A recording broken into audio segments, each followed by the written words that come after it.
शुक्रवार से राज्य में फिर दुआरे सरकार परियोजना शुरू हुई। इस बार 1 फरवरी तक यह परियोजना चलेगी। नवी चरण में शुरू हुई इस परियोजना के तहत विभिन्न सरकारी कार्य कराने के लिए शिविरों में लोगों की भीड़ उमड़ रही है। सिलीगुड़ी नगर निगम के 33 नंबर वार्ड के हरिजन बस्ती स्थित उन्मिलन कम्युनिटी हॉल में दुआरे सरकार शिविर का आयोजन हुआ है। यहाँ पर विभिन्न परिसेवा से वंचित लोगों को सरकारी परिसेवा प्रदान की जा रही है। इसे लेकर मेयर गौतम देव ने बताया, এটা 1 তারিখ অবধি দুয়ারে সরকার চলবে। 26 তারিখে আপনারা জানেন যে প্রজাতন্ত্র দিবস, সেদিন পরিষেবা দেওয়া বন্ধ থাকবে।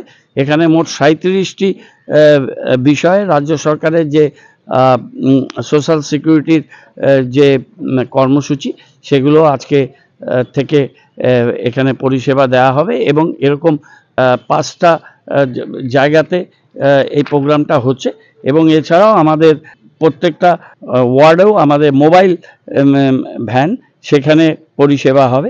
সব মিলে আমাদের 286টি মোবাইল ক্যাম্প আমরা করব এবং 35টি কনভেনশনাল ক্যাম্প আমরা করব। 37টা বিষয়ে আমাদের পরিষেবাগুলো আমাদের দেওয়া হবে এবং প্রতিটি চেকআপ ক্যাম্পে আমাদের হেলথ চেকআপের আমরা ব্যবস্থা করেছি এবং এখান থেকে আমাদের সেলফ ড্রাইভ সেভ লাইফ সেই প্রচার চালানো হবে। এখানে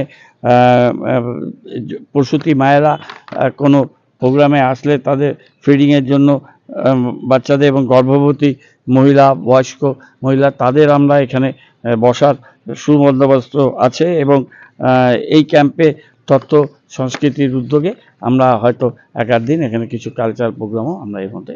इसके साथ ही माटीगरा 2 नंबर ग्राम पंचायत के पतिराम जोत स्थित एडी शर्मा प्राथमिक विद्यालय में दुआरे सरकार शिविर का आयोजन किया गया है। यहां पर लक्ष्मी भंडार, स्वास्थ्य साथी, विधवा भत्ता, स्टूडेंट क्रेडिट कार्ड समेत कुल 37 तरह की परिसेवा प्रदान की जा रही है। इसे लेकर माटीगरा 2 नंबर पंचायत की प्रधान दीपाली घोष ने बताया, एखोनो मानुषेर अनेक चाहिदा, तो আমরা আশা করছি যে আমাদের রাজ্য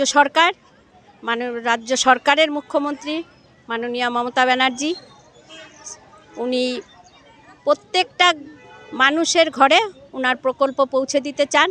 এই যে আমাদের দুয়ারে সরকারের মাধ্যমে আজকে আমাদের মেন ক্যাম্প হচ্ছে এডি শর্মা প্রাইমারি স্কুলে, এছাড়াও 4টা অ্যাডিশনাল ক্যাম্প আছে, 2টা মোবাইল ক্যাম্প আছে।